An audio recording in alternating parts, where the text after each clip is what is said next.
literally away game from.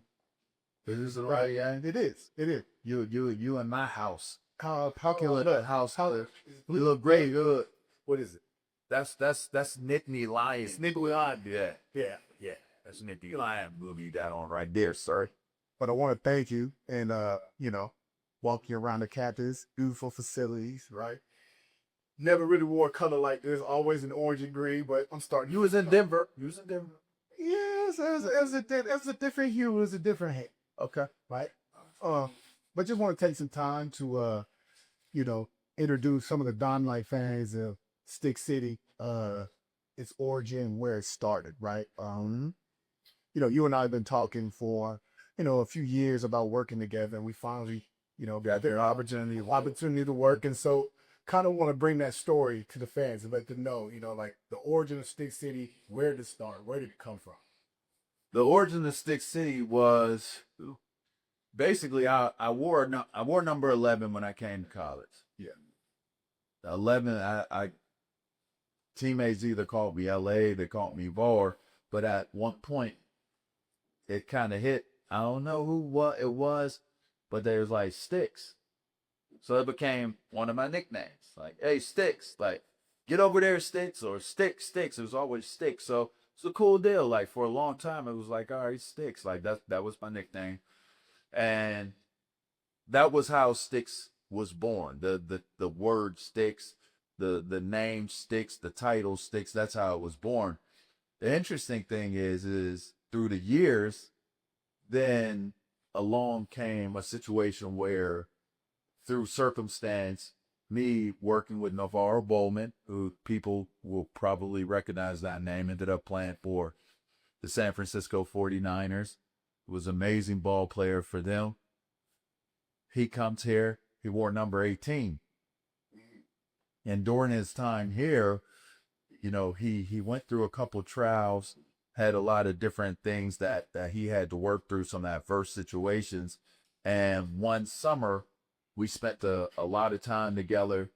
We talked, we bonded, we talked about goals and different things like that. By the time we got to the end of the summer, I was like, you need to wear my number.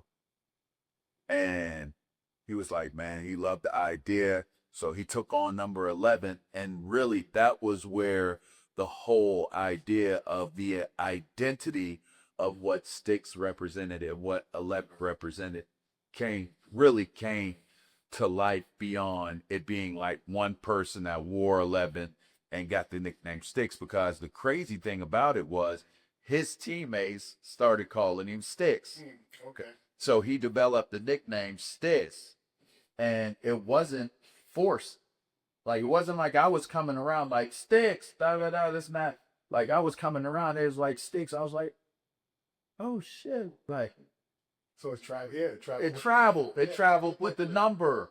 So in my mind, I was like, dang, like, it traveled with the number.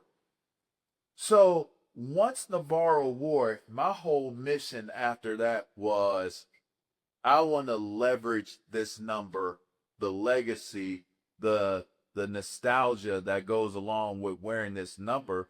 I want to try to figure out if I can continue to play a part and have a role in people coming to Penn State, playing linebacker, and wearing the number 11.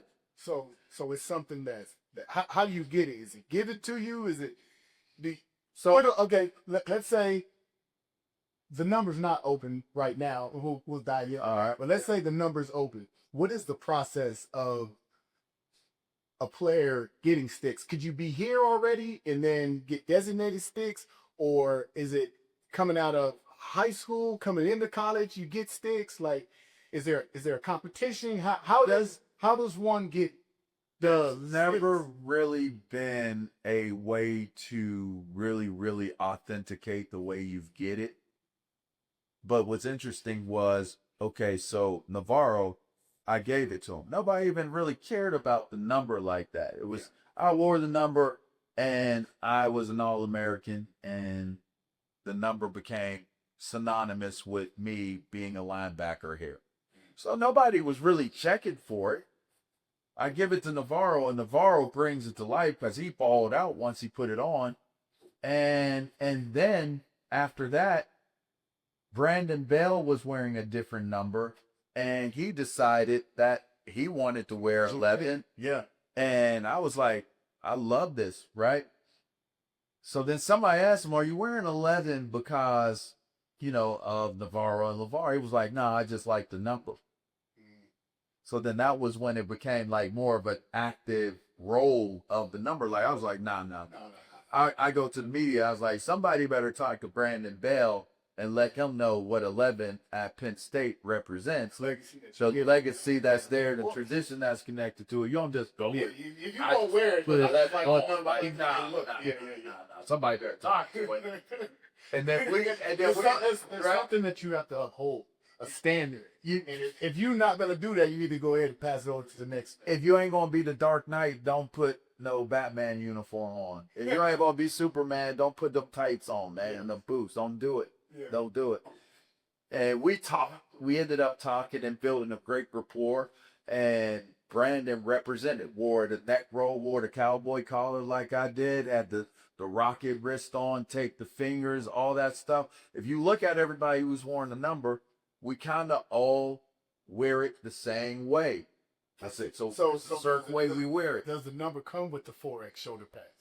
So I was big shoulder pads. You was huge shoulder pad. I was big shoulder pads, but it's gone down to small pads now. It's small pads. So no, it doesn't come equipped with which the Batman uniform is changed. It's changed over years. The Superman uniform it changed through the years. More efficient. Yeah, so it is not connected to the big shoulder pads, even though that was the era of time that I was playing. So taking it from the name to the identity to moving it forward and coming out with a logo. Yeah. I see you rocking and wearing right now the Sticks logo.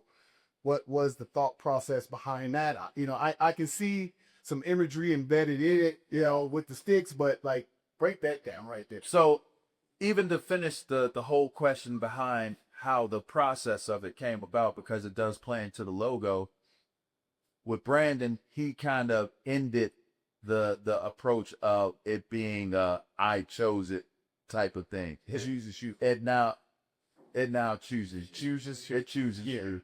And that's one of those things where I am so happy that Coach Franklin understands it.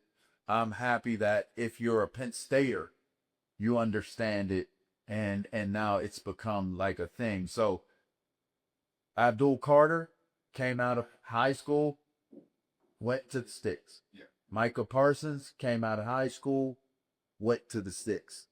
One of the pillars, one of the ones on this logo is LaVar Arrington. We call him Man. So break down the logo, So here we go. So Stick City, and the phrase is it's a place. Stick City, the place, it's a place of you have to accept what goes along with being great. The price you pay to be great every day. So when I created it, when we were working on it, we wanted it to be simple, but have a regal feel to it and have a meaningful feel for it. I'm a family man, so it's all my kids. It's my oldest daughter, my oldest son. It's my twins. It's me and my wife, and it's my baby. And then underneath that line underneath, it's like an infinite number. It's everybody that's ever want to wear the number, that's ever worn the number, and what that represents. And it forms a crown. So it's royalty. It represents royalty. And it doesn't stay consistent to just football. My daughters wore 11. So now I have a daughter that plays volleyball at Oregon that wears 11. She's a part of Stick City. She's in the city. So it's not just limited to just being number 11 at Penn State. It's a way of life. And that's why it's a place. Your mind, if you're going to wear 11, it's greatness connected to it. The sacrifice that goes into being great. So it's a state of mind. So when you say it's a place, it's a place your mind has to visit, and you know this because you wore 11. Yeah, that's what I'm going to The say. mind. That's how I knew who you were. Yeah. I was telling my son, he was like, "How'd you know?" I said, "I knew about DJ because DJ was the highest rated linebacker running back coming out of high school since me." And so I started watching your film, and I'm like, he's 11. I just knew for certain when you chose Miami. I was like, he went to where I wanted. I did want to go to Miami originally. It was between Miami, Pitt, and Penn State. When you chose Miami, I was like, he's gonna wear 11 at Miami. They told me they was giving it to me, but you know, #1 recruit out of high school. I believe the trainers. I didn't really know what was going on there. I didn't know that start the quarterback. It was Dorsey. Dorsey was another Yeah. So when I went there, they sold me the dream. Right, you know, you go to the school, you try on the helmet, you put the uniform on. They gave me number 11. They showed me to my locker. They showed me so everything inside of me knew that I was gonna get it. When I got there, and they laid out the jerseys that I could choose from, I was like, "What? Well, yeah, no, mine not in here. Mine not in here, and mine not in here." I tried to get as close as I could possible to it. That's why I chose 17. Part of that, 17 and. For some, I love seeing T. Martin ball out. Okay. I can dig it. It just ain't Sticks. Yeah. You was a Sticks. You're an original Sticks City member, and it's a place. Yeah. Like your mind, it still came through. It still shined through. The greatness of who you were and what you lived in still shined through. So it was here. Like it was here, and that's what played out, and that's what people saw. It's a place. Like Stick City is a place, and that's the origin of the phrase, and that's the origin of the logo. It's everybody who wears that 11, they're part of this. Like this is a foundational piece. Every single person that wears it pushes it and builds it up. So the current Sticks right now, Yeah. right? Your son, that process, right? Like, I have 2 young daughters, and they're getting into sports and extracurricular activities. And there's some things, like my youngest daughter, I wanted her to run track all day. Mm-hmm. She got the speed, but she don't want to do. Mm-hmm. So when it came to Manny, right, first coming to Penn State, right, getting in Sticks, how did that process go? Did you push towards it? Was it something that he wanted to do? Yeah. Was it a joint family thing? Like you mentioned that the daughter is that Oregon, she's a Sticks as well. Is this kind of like something that's like tradition that the family is just taking on themselves? The coolest thing about the whole deal of it is with my family is that I never told them what sports to play. I never told them what to do. And my daughter she started playing soccer. She comes home, Daddy. She had 11. It's crazy, like that's crazy. They come, I want to play flag, go flag football, come home, they have 11.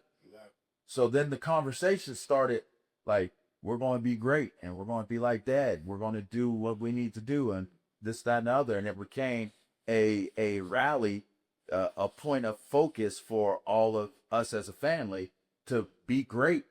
And that 11 connected all of us together.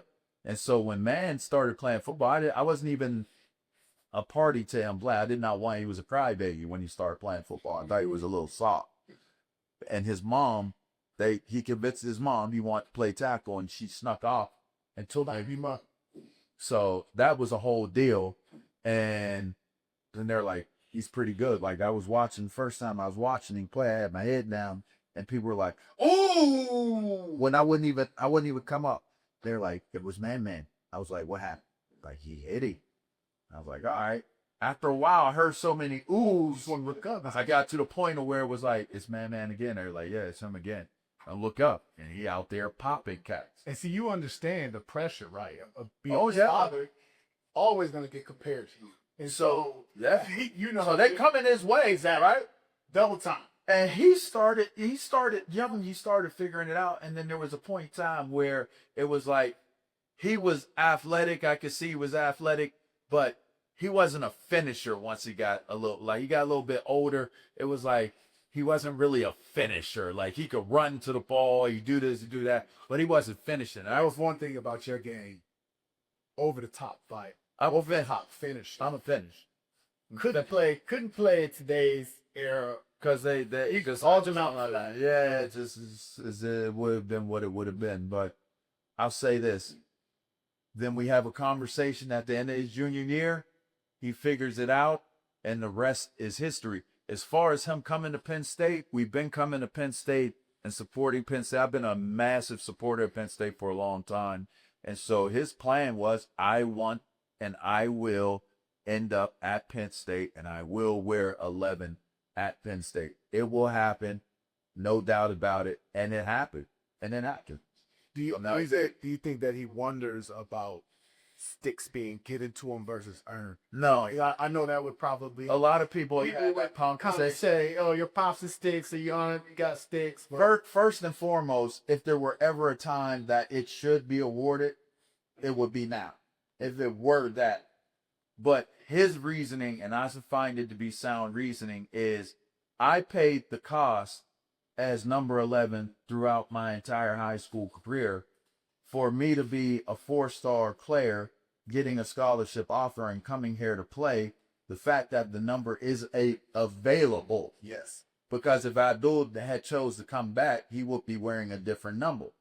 But because Abdul had left and the number was available, it wouldn't be proper if he came here and was not in 11. And so now how do you take that next step, right? From, creating the name Sticks, right? It's a place. Now you take that next step. What was the reason that you decided to turn it into merch? Something that was tangible. Because it's a brand. It's a brand, and it's something that people can relate to. And that's the next step of it, is continuing to grow the brand. And that's why it's been so cool watching things you've been doing with Dyme Lyfe and how you've been able to grow the business and be able to create what you've created with the merchandise. So having that ability to actually connect with an original Stick City person and to bring that to life this way and to have that collaboration, it just seemed like this is the right time to do it. It's the right person to do it with. And it just makes a ton of sense. And my final question is, I've been following you around all day. You've been filming all day. Coaches, players, I saw the itinerary, dine in with the staff. You have this thing that you guys have created here as LaVar Plus. Go ahead and give that plug, because it is the next step. It is the next level of helping student athletes, helping the university, and helping individuals build and curate their brand. And it provides value to the fan base. There'll be content, this content is king and queen. And when you're talking about the opportunities that are created by content, I want it to be at the forefront of giving young student athletes the opportunity, as well as the coach and administrators, the staff, giving them the opportunity to build their brands in an intentional and impactful manner. And doing his project with Penn State, creating the concept that fits in as Roar Plus through our company, Disrupt You, has been phenomenal. And it's something that has not been done. It's something that we've introduced and have brought to the market. And we feel like in this NIL space and in this time where being able to monetize what athletes are able to do, bringing content to the table as a product is a no-brainer. And so being able to talk to these athletes, teach them, guide them, create this original content, and give them the opportunity to create that value for the team, for themselves, for the university, it's been amazing. And so if you want to check it out, if you want to see what's going on, go to Roar Plus. And I'll tell you what, it'll be an experience, because what we tasked ourselves to accomplish and what we have tasked ourselves to do is to bring that value to the table that has never been brought before, which is showing us as athletes how you get in front of a camera. Yes. And how you do what you need to do, how to get in front of a microphone and crack that mic and do what it is that you need to do, and do it in an intentional way, and do it in a way where it has such high level to it that the captive audience that is connected to it is excited about it, is ready to support it, and willing and able to do just that. And look, sitting in here today, you know, watching the last piece of content that you just did with the 4 current player. But I'm her stealing green, but so what? If I were a Penn State fan, this is something that I would 100% dive into. Indeed. But this is not what you're gonna get in the average day interview. This is taking guys behind the curtain into the locker room, intimate conversations, intimate stories, and I was overly impressed by how the young men handled themselves. The last thing that I want is go ahead and give a shout out and give a hit. Where can people find Stick City Burger? Yeah, they can find it on Roar Plus. You can look it up. Check out Dyme Lyfe.